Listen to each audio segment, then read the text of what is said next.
20th Century Fox presents a Frank Yablans presentation. You recognize your old man? The Fury.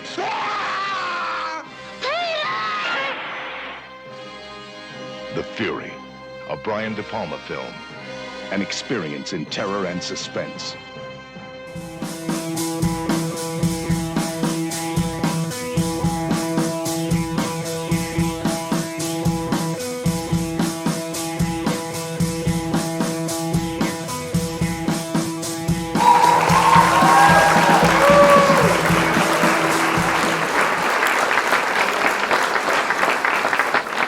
Hey guys, I'm back again. Today I'm going to review The Fury from 1978. It stars Kirk Douglas, John Cassavetes, Amy Irving, and it's directed by Brian De Palma. And he's directed some of my favourite films. Carrie, that was made just 2 years before this film, and it's very similar. People with psychic powers, has Amy Irving in. Other films of note: Dressed to Kill, Scarface, The Untouchables, Mission Impossible, Sisters, Phantom of the Paradise, and Blowout. I think that's his best film with John Travolta in. Excellent film. I'll have to review that sometime. So he's a great director. A lot of critics say he's sort of like a second-class Alfred Hitchcock. It's a bit cruel comparing him because he's like his own thing, his own style. I think his films aren't anything like Alfred Hitchcock's as well. This film's based on the John Farris book from 1976. He also did the screenplay. It runs 118 minutes and it cost $7.5 million to make, but it made back $24 million at the box office, so it was a critical and commercial success. And critics liked the music score by John Williams. He's great, him. He's the guy who did Star Wars and all these other brilliant films at the time. One of the best composers ever. And it is a really good score, this film. When I was watching it, I was thinking of a Stephen King book called The Institute. That has people with special powers who are sort of like captured. And this film's kind of like that, but on a smaller scale. This is like a big budget horror film. You don't get really many of them. When they make horror films, it's always medium to low type budgets, but this is like a big one, and it has a big star with Kirk Douglas in. It's kind of similar to what The Omen was like using Gregory Peck.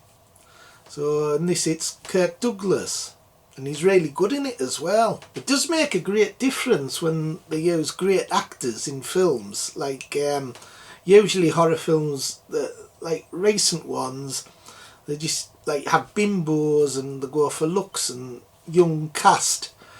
But when you use mature good actors, they really do make a good impression on films. And De Palma has this kind of brilliant technique. I like when he does slow-mo action. So like there's an action sequence, but it's deliberately done in slow motion.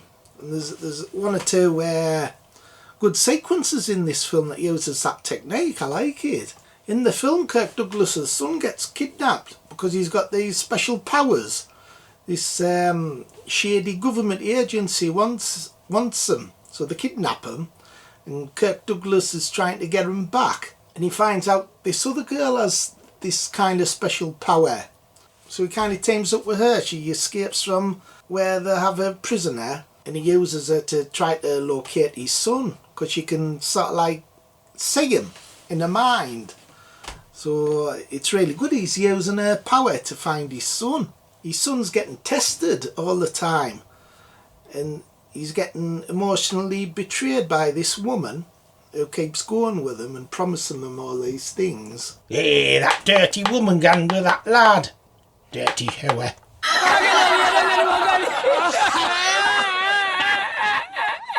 Daryl Hannah is in this film as well. It's her first appearance. She plays this school kid. There's a great climax to the film where John Cassavetes' character explodes at the end. It's interesting because I just reviewed a film with him in Rosemary's Baby. Anyway, his character explodes because of the special powers from the girl. She makes them explode using powers of her mind. And it's an excellent ending to a film. You actually see his body explode and his head shoot up a height and fall slowly down. And it's done in slow-mo as well. When they were filming it, it's supposed to have took ages to do because the first time it didn't work. And there was blood all over the room. So they had to do it again. So it took a long time to get this one sequence filmed. And it's well worth it. It looks excellent.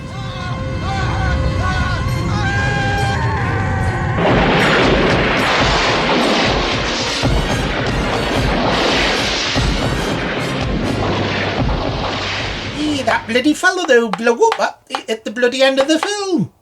Did she stick a bloody firecracker up his ass?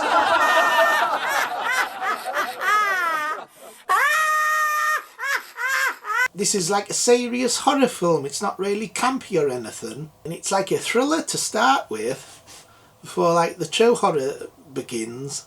When you start seeing them doing the special psychic abilities and stuff. So like at the beginning it's kind of like an ordinary action thriller. Kirk Douglas dodging bullets and stuff. He gets shot in the arm. Hey, I thought Kirk Douglas got shot in the fucking chin. Then I found out it was his fucking dimple.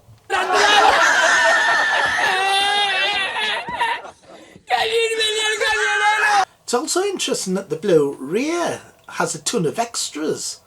So like for a late 1970s film, that's really good because when you view Hammer films on Blu-ray, you don't get much extras. But on this film there's loads, so I was really impressed by that. And also the transfer is excellent, crystal clear. I remember this was the very first film that I set the timer to record on a VCR. I'd taped films before, but I taped them while they were on. But I remember this was the first film that I set on a night because I couldn't stop up because it was that late on ITV. And I always remember setting the timer on my VCR for it, so I was really impressed that I managed to do it. I like the scene when Kirk Douglas's character Peter eventually meets his son. They have this like confrontation and his son's right up a height. It's eerie. He goes into this room and he sees his son and he's like floating. He's in a dark suit. He's just killed someone. It's really eerie. Kirk Douglas was excellent in this. There's a great scene where he breaks down on a bus because his girlfriend was killed. And he's like really broken hearted over it. It's really effective. Proves how good an actor he is. So overall I thought this film was excellent. It like proves once again how good the 70s were. Not just horror films but any sort of films. Brilliant decade. So out of 10 I think I'd give this one 9. 9 out of 10. Almost gets a 10 out of 10. What do you think, James? Did you like it? I thought it was bloody brilliant, Phil. Do you like me Kirk Douglas dimple? Oh, he's got a bloody Kirk Douglas dimple. Anyway, see you next time. Subscribe, like, share. Bye everyone. Bye.